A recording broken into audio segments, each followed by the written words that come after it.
नमस्कार साथीहरू, लोकसेवा सोपानको आजको यस भिडियोमा यहाँहरूलाई फेरि पनि स्वागत छ। आजको यस भिडियोमा नेपालको भूगोल सम्बन्धी लोकसेवा र शिक्षक सेवामा बारम्बार सोधिने प्रश्नहरू, जसमा हामीले 50 वटा प्रश्न प्रसारण गर्ने भनेका थियौँ, यो त्यसको दोस्रो भाग हो। यसभन्दा अगाडिको भिडियोमा हामीले केही प्रश्नहरू र तिनका उत्तरहरूको बारेमा चर्चा गरेका थियौँ। उक्त भिडियोको लिङ्क मैले डिस्क्रिप्सनमा राखेको छु, यहाँहरूले गएर हेर्न सक्नुहुनेछ। बाँकी रहेका प्रश्नहरूको उत्तर र थप चर्चा आजको यस भिडियोमा गर्नेछौँ। अब अविलम्ब हामी यो भिडियो सुरु गर्न चाहन्छौँ। पहिलो प्रश्न रहेको छ, अथवा यो श्रृङ्खलाको 27औं प्रश्न र आजको भिडियोको पहिलो प्रश्न, नेपालमा उपमहानगरपालिका नभएका दुईटा प्रदेश कुन कुन हुन्? मैले बारम्बार आफ्नो भिडियोमा दोहोऱ्याउँदै गएको छु, कुनै पनि कुरा घोक्नुभन्दा अगाडि यदि हाम्रो मस्तिष्कमा त्यो कुराको इमेज बस्यो, फोटो बस्यो भने हामीलाई त्यो कुरा याद गर्न र पछिसम्म लामो समयसम्म याद रहिराख्न सजिलो हुन्छ।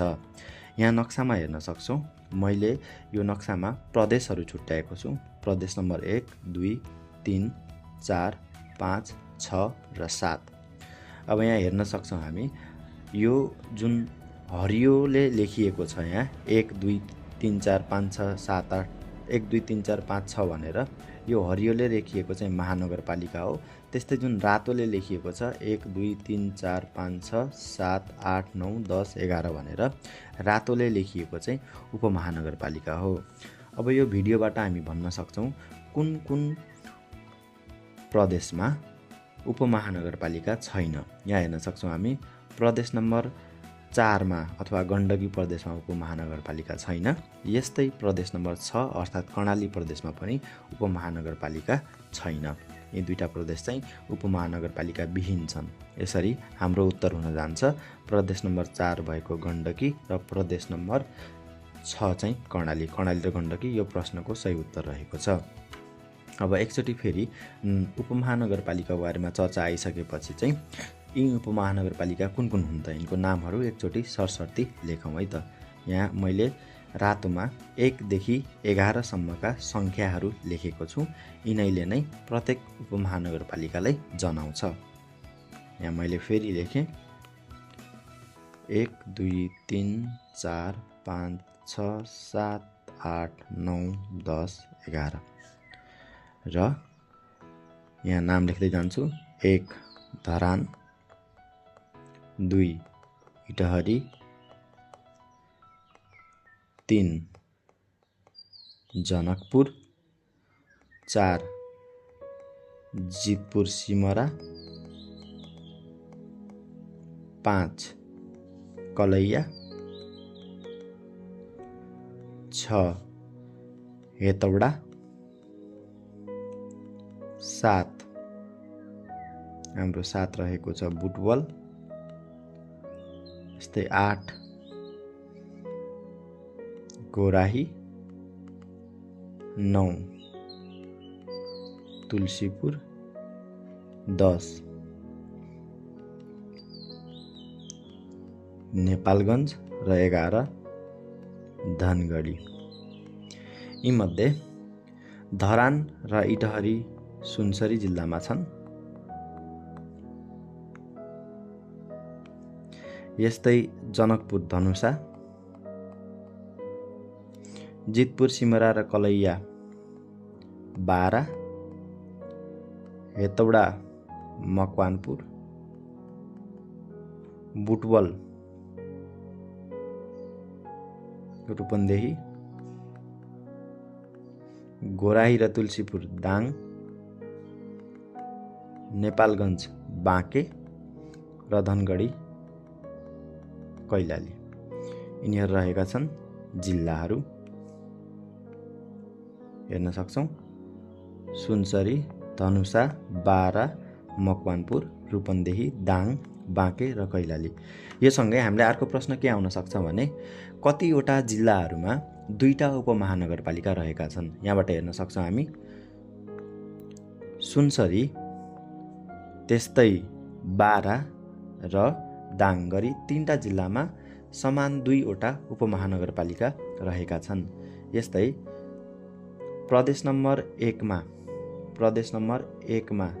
2टा उपमहानगरपालिका, प्रदेश नम्बर 2 मा 3वटा उपमहानगरपालिका, यस्तै प्रदेश नम्बर 3 मा एउटा उपमहानगरपालिका, प्रदेश नम्बर 4 मा उपमहानगरपालिका छैन, प्रदेश नम्बर 5 मा जुन लुम्बिनी प्रदेश रहेको छ 4वटा उपमहानगरपालिका, यस्तै प्रदेश नम्बर 6 मा उपमहानगरपालिका छैन र प्रदेश नम्बर 7 मा चाहिँ हामी हेर्न सक्छौँ एउटा उपमहानगरपालिका रहेको छ। र योसँग हामी हेर्न सक्छौँ प्रदेश नम्बर 1 मा 2, 3, 4 होइन सरी 5, यहाँ 5 लेख्न पर्थ्यो, 4 मा चाहिँ उपमहानगरपालिका छैन। यस्तै प्रदेश नम्बर 7 1, 2, 3, 5 र 7 मा चाहिँ उपमहानगरपालिकाहरू रहेका छन्। यस्तै 4 र 6 मा उपमहानगरपालिका छैन। र अर्को कुरा चाहिँ सबैभन्दा धेरै उपमहानगरपालिका चाहिँ प्रदेश नम्बर 5 अथवा लुम्बिनी प्रदेशमा छन्। यसमा 4वटा उपमहानगरपालिका बुटवल, घोराही, तुलसीपुर र नेपालगञ्ज गरेर 4वटा उपमहानगरपालिका रहेका छन्। यस्तै हामी यहाँ हेर्न सक्छौँ यो जुन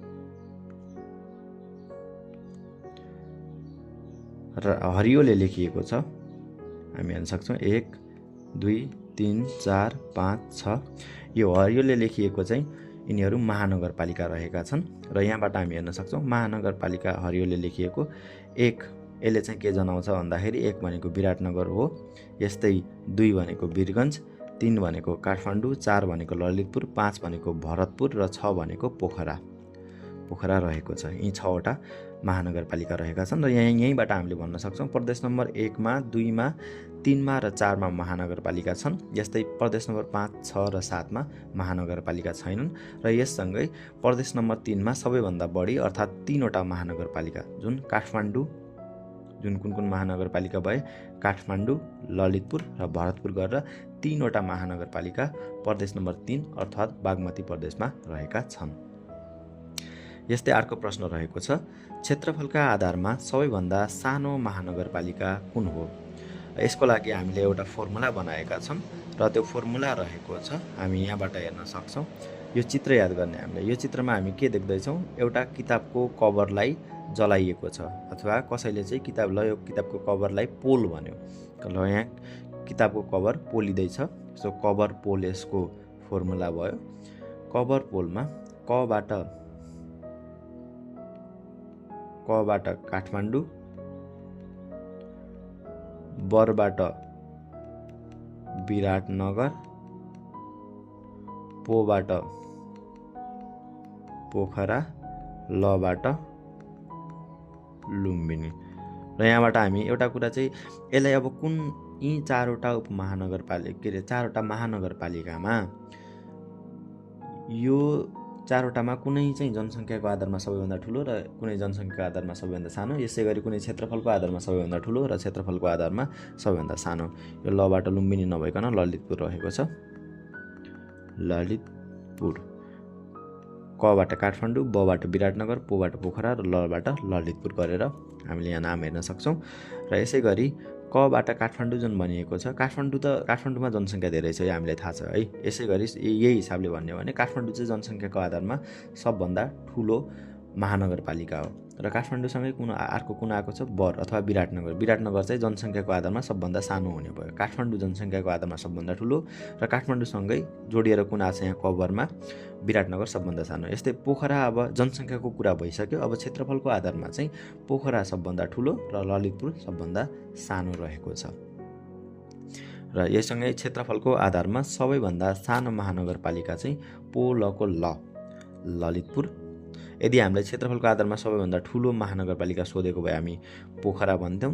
यस्तै जनसङ्ख्याको आधारमा सबभन्दा सानो सोधेको भए हामी विराटनगर भन्थ्यौँ र जनसङ्ख्याको आधारमा सबभन्दा ठुलो सोधेको भए हामीले काठमाडौँ भन्थ्यौँ। यस्तै अर्को प्रश्न रहेको छ 3 तिरबाट पानीले सिमाना छुट्याइएको नेपाली जिल्ला कुन हो? यसको उत्तर रहेको छ। यहाँ नक्सामा पनि देखाएको छ हामीले। यसको उत्तर चाहिँ ओखलढुङ्गा जिल्ला रहेको छ 3 तिरबाट। यहाँ हामीले गुगल अर्थबाट तानिएको नक्सा राखेका छौँ अथवा माथिको स्याटेलाइट भ्यू राखेका छौँ ओखलढुङ्गा जिल्लाको।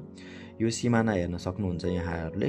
यो जुन सिमाना मैले हातले कोरिरहेको छु, यो सिमाना चाहिँ यो रातोले देखिएको यो सिमाना रहेको छ ओखलढुङ्गा जिल्लाको। ओखलढुङ्गा जिल्लाको यो सिमानामा चाहिँ यसको पश्चिमपट्टि यो दुईटा यो नक्सा र यो स्याटेलाइट भ्यूलाई कम्पेयर गर्दाखेरि यसको पश्चिमपट्टि रामेछाप र यसको दक्षिणपट्टि सिन्धुली र उदयपुर, अनि यसको यसैपरि पूर्वपट्टि खोटाङ र माथि उत्तरपट्टि चाहिँ सोलुखुम्बु जिल्ला रहेको छ। र यसको उत्तरपट्टि जुन सोलुखुम्बु जिल्लासँग सिमाना छ, यो माथि सोलुखुम्बु जिल्ला रहेको छ। यो सोलु जिल्लासँगको सिमाना मात्रै नदीले छुट्याएको छैन, बाँकी रामेछाप, सिन्धुली, उदयपुर र खोटाङ जुन चाहिँ यसको पूर्वी, दक्षिणी र पश्चिमी सिमानाहरू हुन्, यिनीहरू चाहिँ नदीले छुट्याएको छ। कुन नदीले छुट्याएको छ त्यो पनि थाहा पाऊँ हामी। यहाँबाट यसरी बग्दै आयो, कुन नदी आएको छ? यो नदी चाहिँ लिखु नदी हो, यसरी बग्दै आएको। र यो नदी गएर सुनकोसीमा मिसियो र यसै पूर्वबाट आएको छ दुधकोशी नदी। यसरी यी तिनटैबाट नदी आएको हुनाले लिखु, मैले नाम पनि लेखेँ, लिखु, सुनकोशी र दुधकोशी, यसरी तीनतिरबाट यसको पूर्वी, उत्तरी, पूर्वी, दक्षिणी र पश्चिमी सिमाना चाहिँ अरू जिल्लाहरूसँग नदीले छुट्याएको छ। यस्तै सँगसँगै अर्को प्रश्न के रहेको छ भने कैलाली अप्सनमा दिएको छ, कहिलेकाहीँ झुक्क्याउन सक्छ। कैलालीको चाहिँ अरू जिल्लाहरूसँग सिमाना जुन छुट्याएको छ त्यो चाहिँ 90% जिल्लाको सिमाना नदीले छुट्याएको छ यदि भनेर सोध्छ भने त्यसको उत्तर कैलाली हुन्छ। यदि तीनतिरबाट भनेर सोध्छ भने त्यसको उत्तर ओखलढुङ्गा हुन्छ। यस्तै अर्को प्रश्न रहेको छ, काठमाडौँको चेरापुन्जीको उपनामले नेपालको भूगोलको कुन ठाउँलाई चिनिन्छ? पहिलो नम्बरमा चेरापुन्जीको अर्थ के हो त्यो बुझौँ। चेरापुन्जी भनेको भारतको आसाम राज्यको एउटा ठाउँ हो। आसाम राज्यको, आसाम भनेको भारतको नर्थ इस्ट स्टेटमा पर्ने गर्दछ, आसाम राज्यको एउटा ठाउँ हो। चेरापुन्जीलाई विश्वको सबैभन्दा धेरै पानी पर्ने ठाउँको रूपमा चिनिन्छ। यसै गरी अब चेरापुन्जीको अर्थ चाहिँ सबैभन्दा धेरै पानी पर्ने ठाउँको रूपमा बुझ्न पर्यो हामीले। र काठमाडौँको चेरापुन्जी भनेको काठमाडौँ उपत्यकाभरिमा सबैभन्दा धेरै पानी पर्ने ठाउँ कुन हो भन्न खोजेको हो, र यसको उत्तर गोदावरी रहेको छ। यदि नेपालको चेरापुन्जीको उपनामले कुनै ठाउँलाई चिनिन्छ भनेर सोधेको भए त्यसको उत्तर चाहिँ कास्कीको लुम्ले भन्ने ठाउँ हुन्थ्यो। यो सन्दर्भमा चाहिँ काठमाडौँको चेरापुन्जी सोधेको हुनाले उत्तर गोदावरी हुन जान्छ। नेपालको सबैभन्दा ठुलो राजदूतावास क्षेत्र काठमाडौँको कुन ठाउँमा अवस्थित छ? र यसको चाहिँ मैले विभिन्न अध्ययन गर्दाखेरि कहीँ कतै भारतीय राजदूतावास लेखेको भेटेँ र कहीँ कतै अमेरिकी राजदूतावास लेखेको भेटेँ, तर धेरै ठाउँमा मैले अमेरिकी राजदूतावास लेखेको भेटेको हुनाले अमेरिकी राजदूतावासले सबैभन्दा ठुलो क्षेत्र ओगटेको छ र उक्त राजदूतावास काठमाडौँको महाराजगञ्जमा अवस्थित भएको हुनाले यसको उत्तर महाराजगञ्ज रहेको छ। र यदि यो अप्सनमा छैन, महाराजगञ्ज अप्सनमा छैन, महाराजगञ्जमा अमेरिकी राजदूतावास रहेको छ, अप्सनमा महाराजगञ्ज नभएको खण्डमा हामीले भारतीय राजदूतावासले सही उत्तर मान्नेछौँ र भारतीय राजदूतावास चाहिँ काठमाडौँको लैनचौरमा अवस्थित छ। यसमा चाहिँ सही उत्तर पहिलो अप्सन चाहिँ महाराजगञ्ज। यस्तै पहाडी जिल्लाबाट हिमाली जिल्लामा स्तरोन्नति हुने सबैभन्दा पछिल्लो अथवा कान्छो हिमाली जिल्ला कुन हो? यसको उत्तर रहेको छ म्याग्दी। हामीले यसभन्दा अगाडिको भाग 1मा पनि यो कुराको चर्चा गरिसकेका छौँ। यस्तै अर्को प्रश्न रहेको छ, 8000 मिटरभन्दा अग्ला केही हिमालको नाम दिइएको छ, मूल्याङ्कन गरी उपयुक्त क्रममा मिलाउनुहोस्। र यहाँ हिमालको नाम छ मनासलु, मकालु, लोत्से र धौलागिरी। यहाँ उपयुक्त क्रममा मिलाउनुहोस् भन्नुको अर्थ चाहिँ यसको उचाइ अनुसार मिलाउनुहोस् भन्न खोजेको होला। उचाइ अर्थात् एल्टिट्युड अनुसार समुद्री सतहबाट रहेको उचाइको आधारमा मिलाउनुहोस् भनेको होला। यसको लागि हामीसँग एउटा फर्मुला छ, स क लो म चो ध म अर्थात् स भनेको सगरमाथा, क भनेको कञ्चनजङ्घा, लो भनेको लोत्से, म भनेको मकालु, चो भनेको चोयु, ध भनेको धौलागिरी, म भनेको मनास्लु र यस्तै अ भनेको अन्नपूर्ण रहेको छ। यो चाहिँ उचाइको आधारमा। अब हामीसँग यहाँ अप्सनमा के छ? मनास्लु, मकालु, लोत्से र धौलागिरी। यहाँबाट लोत्से पहिलो नम्बरमा लोत्से भयो, त्यसपछि चाहिँ मकालु भयो र त्यसपछि धौलागिरी र मनास्लु। यसरी अप्सनमा पहिलो नम्बरमा आयो हाम्रो लोत्से, अप्सन सी। त्यसपछि आउँछ अप्सन सी पछि हामीसँग छ पहिलो नम्बरमा अप्सन सी, लोत्से आयो। लोत्से पछि कुन छ? लोत्से पछि दिएको अप्सन मध्ये मकालु, अप्सन बी। यस्तै त्यसपछि धौलागिरी, अप्सन डी र यस्तै त्यसपछि मनास्लु, अप्सन ए। यो हिसाबले CBDA हाम्रो सही उत्तर रहेको छ। CBDA अर्थात् अप्सन डी। यहाँ नक्सामा पनि एकचोटि हेरिहालौँ। हामीले जुन सकलोम 14 भनेर फर्मुला बनाएका छौँ, यो अनुसार चाहिँ 1 नम्बरको एभरेस्ट अथवा सगरमाथा, 2 नम्बरको कञ्चनजङ्घा, 3 नम्बरको लोत्से। यहाँ 4 लेखिएको भए पनि यो 4 चाहिँ यो विश्वको र्याङ्क हो, विश्वको स्थान हो। नेपालमा चाहिँ 3 नम्बरमा पर्छ लोत्से। यस्तै नेपालको 4औं नम्बरमा मकालु, अनि यस्तै गरेर नेपालको 5औं नम्बरमा चोयु, नेपालको 6औं नम्बरमा धौलागिरी, 7औं नम्बरमा मनास्लु र 8औं नम्बरमा अन्नपूर्ण रहेको छ। यस्तै पूर्वबाट पश्चिम जाने हो भने कञ्चनजङ्घा, यही नक्साबाट हेर्न सक्छौँ। कञ्चनजङ्घा, मकालु, लोत्से, सगरमाथा, चोयु, मनास्लु, अन्नपूर्ण प्रथम र धौलागिरी प्रथम रहेका छन् पूर्वबाट पश्चिम। बाँकेमा महेन्द्र राजमार्गको सबैभन्दा अग्लो पहाडी बिन्दु प्रदेशहरूको पर्ने उपत्यकाहरू मध्येको एक पाटन उपत्यका कुन जिल्लामा अवस्थित छ? यहाँ रहेको यो जुन चित्र रहेको छ, फोटो रहेको छ, यो चाहिँ पाटन उपत्यकाको फोटो रहेको छ। यो चाहिँ बैतडी जिल्लामा पर्ने गर्दछ। यस्तै तिनकुने लाम्चो आकारको यो ताल स्थानीय भाषामा रिग्मु उपनामले चिनिन्छ। माथिको कथनले कुन नेपाली तालको चित्रण गरेको छ? तिनकुने लाम्चो, तिनकुने भन्ने बित्तिकै त्रिभुज भन्ने होइन, खासमा यसलाई चाहिँ अङ्ग्रेजी अक्षरको वाइ आकारको ताल भन्ने गरिन्छ र यो चाहिँ नेपालको सबैभन्दा गहिरो ताल फोक्सुन्डो तालको कुरा गरेको हो। फोक्सुन्डो ताल चाहिँ डोल्पा जिल्लामा अवस्थित छ। यो चाहिँ माथिबाट हेर्दाखेरि जुन यो चाहिँ सेटेलाइट भ्यू रहेको छ, सेटेलाइट भ्यूमा हामी हेर्न सक्छौँ यो चाहिँ वाइ आकारको रहेको छ। यो चाहिँ फोक्सुन्डो तालको कुरा गरिएको हो। अक्षांशका हिसाबले नेपाल कुन गोलार्धमा पर्ने गर्छ? पहिलो नम्बरमा हामीले अक्षांश र देशान्तर के हो त्यो बुझ्नुपर्छ। यदि हामीले यसलाई पृथ्वी मान्ने हो भने पृथ्वीलाई एउटा उत्तरदेखि दक्षिणसम्म आउने रेखा, यो रेखा जुन छ यसलाई हामी भन्छौँ ल्याटिट्युड। यसलाई भन्छौँ हामी उत्तरदेखि दक्षिण आउने, यो ल्याटिट्युड नभए लङ्गिट्युड हो। लङ्गिट्युड यसलाई चाहिँ अङ्ग्रेजीमा देशान्तर भन्ने गर्छ। यस्तै पूर्वदेखि पश्चिम अथवा पश्चिमदेखि पूर्व जाने जुन रेखा छ यसलाई चाहिँ ल्याटिट्युड भन्ने गर्छ अङ्ग्रेजीमा, नेपालीमा अक्षांश। र नेपाल चाहिँ अब यो लङ्गिट्युड जुन छ, लङ्गिट्युड अर्थात् देशान्तरले चाहिँ 2 भागमा विभाजन गर्छ पृथ्वीलाई, कि पूर्वी गोलार्ध र पश्चिमी गोलार्ध, इस्ट र वेस्ट भनेर। यस्तै ल्याटिट्युड अथवा अक्षांशले पृथ्वीलाई उत्तरी गोलार्ध र दक्षिणी गोलार्ध भनेर यसरी डिभाइड गर्छ।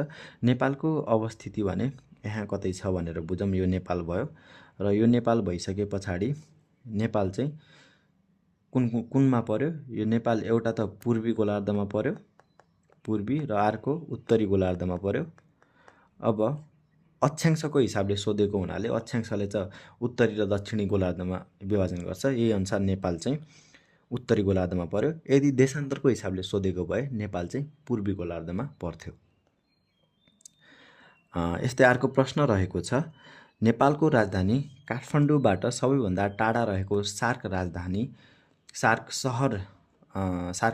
राष्ट्रको राजधानी मालदिभ्स कति किलोमिटर टाढा रहेको छ? यो मालदिभ्सको राजधानी मालेको चित्र हो। मालदिभ्स एउटा टापु राष्ट्र रहेको छ र यो चाहिँ नेपालबाट 2770 किलोमिटर 2770 किलोमिटर टाढा रहेको छ। यस्तै अर्को प्रश्न रहेको छ, नेपालमा पिछडिएको स्थानीय तहमा सूचीकृत 59 वटा स्थानीय तह मध्ये सबैभन्दा कम कुन प्रदेशमा अवस्थित छन्? यसको उत्तर रहेको छ गण्डकी प्रदेश। यस्तै जनसङ्ख्याको आधारमा नेपालको सबैभन्दा ठुलो उपमहानगरपालिका कुन हो? यसको उत्तर रहेको छ नेपालको सबैभन्दा पश्चिममा अवस्थित उपमहानगरपालिका धनगढी। नेपालमा नगरपालिका मात्र भएका जिल्लाको सङ्ख्या कति रहेको छ? यसको उत्तर रहेको छ 2 वटा। त्यस्तै 41औं प्रश्न, लुम्बिनी प्रदेशको सबैभन्दा सानो जिल्ला कुन हो? लुम्बिनी प्रदेशको सबैभन्दा सानो जिल्ला नवलपरासी पश्चिम हो। यहाँ नक्सामा हेर्न सक्छौँ, यो लुम्बिनी प्रदेशको नक्सा रहेको छ र यसको सबैभन्दा सानो जिल्ला चाहिँ नवलपरासी पश्चिम हो। त्यस्तै अर्को प्रश्न रहेको छ, सबैभन्दा कम निर्वाचन क्षेत्र रहेको कर्णालीमा सङ्घीय र प्रादेशिक गरेर जम्मा कतिवटा निर्वाचन क्षेत्र रहेका छन्? यहाँ हामीले यो विकिपिडियाबाट लिएको जानकारी रहेको छ, यहाँ राखेका छौँ। कुन प्रदेशमा कतिवटा निर्वाचन क्षेत्र?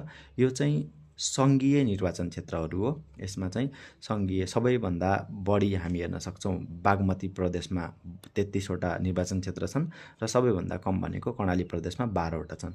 सङ्घीयमा 12 वटा भन्ने बित्तिकै एउटा सङ्घीय निर्वाचन क्षेत्र बराबर क र ख गरेर 2टा प्रादेशिक निर्वाचन क्षेत्र हुने गर्छ। जस्तै यो एउटा सङ्घीय निर्वाचन क्षेत्र छ भने 1 को क र 1 को ख गरेर 2टा प्रादेशिक निर्वाचन क्षेत्र। यस्तै कर्णालीमा 12 वटा सङ्घीय भयो भने क र कमा समान 12 वटा प्रदेशको र खमा समान 12 वटा प्रदेशको। यसै गरी 12 12 12 3टा 12 गरेर 36 वटा निर्वाचन क्षेत्र। कर्णालीमा 36 वटा निर्वाचन क्षेत्र प्रदेश र सङ्घीय गरेर। यसको उत्तर रहेको छ अप्सन ए 36। यस्तै अर्को प्रश्न रहेको छ, चुरे पर्वत श्रेणीको सबैभन्दा कम फराकिलो भाग कुन जिल्लामा रहेको छ? यसको उत्तर हो मकवानपुर। त्यस्तै प्रतिनिधि सभातर्फ 2 वटा मात्र निर्वाचन क्षेत्र रहेको जिल्लाको सङ्ख्या कति रहेको छ भनेर प्रश्न सोधिएको छ। यसको सही उत्तर रहेको छ 21 वटा जिल्ला। अर्को प्रश्नमा जाम, नागताल नेपालको कुन जिल्लामा अवस्थित छ? यसको उत्तर हो गोर्खा। यस्तै माछापुच्छ्रे हिमालको उचाइ कति रहेको छ? पहिलो नम्बरमा यसको नाम माछापुच्छ्रे किन भयो भन्दाखेरि यसको शिखर जुन छ, पिक जुन छ, यो पिकमा चाहिँ 2टा चुचुराहरू छन् जुन चाहिँ माछाको पुच्छर जस्तो देखिने गर्छ। हामीले जुन फोटोमा एकदमै देखिराख्ने फोटो भनेको चाहिँ यसको यो भाग मात्रै हो, जहाँबाट एउटा मात्र शिखर देखिन्छ, यो पोखराबाट देखिने। तर यदि यो हिमालको पूर्वी अथवा पश्चिमी भूभागतिर जाने हो भने हामीले यसको 2टा चुचुरोहरू देख्न सक्छौँ। यही भएर यसको नाम माछापुच्छ्रे राखेको हो र यसको उचाइ चाहिँ 6993 मिटर रहेको छ। यसलाई चाहिँ कसरी याद गर्ने भन्दाखेरि माछापुच्छ्रे हिमालमा आरोहण गर्न मिल्दैन भन्नुको अर्थ यसमा चाहिँ नो भनेको आरोहण गर्न मिल्दैन, 999 भन्यो है। 3टा 9 भनिसकेपछि यसलाई लेखौँ 999 भनेर हामीले लेख्यौँ है। अब यो 2टा 9लाई यत्तिकै राखौँ, यो 9लाई हामी लेख्न सक्छौँ 6 + 3 हो, यो 9 भनेको हो। अब यो 3लाई पछाडि लियौँ, यो अनुसार 6993 मिटर यति नै यसको उचाइ रहेको छ। यस्तै अर्को प्रश्न रहेको छ, नेपालको दोस्रो अग्लो शिखर कञ्चनजङ्घाको आरोहण गर्ने पहिलो नागरिक को हुन्? उनी हुन् जर्ज ब्यान्ड। नेपालमा 8000 मिटरभन्दा अग्ला 8 वटा शिखर मध्ये सबैभन्दा पश्चिममा रहेको शिखर कुन हो? यो नक्साको अघि हामीले अध्ययन गरिसकेका छौँ। यो अनुसार सबैभन्दा पश्चिममा रहेको शिखर नेपालमा रहेका 8 वटा मध्ये 6औं नम्बरमा पर्ने धौलागिरी हो। धौलागिरी सबैभन्दा पश्चिममा रहेको र उचाइको हिसाबले 6औं अग्लो शिखर। र अर्को प्रश्न रहेको छ, रत्नधारा कुन नदीको पौराणिक नाम हो? रत्नधारा मादी नदीको पौराणिक नाम हो।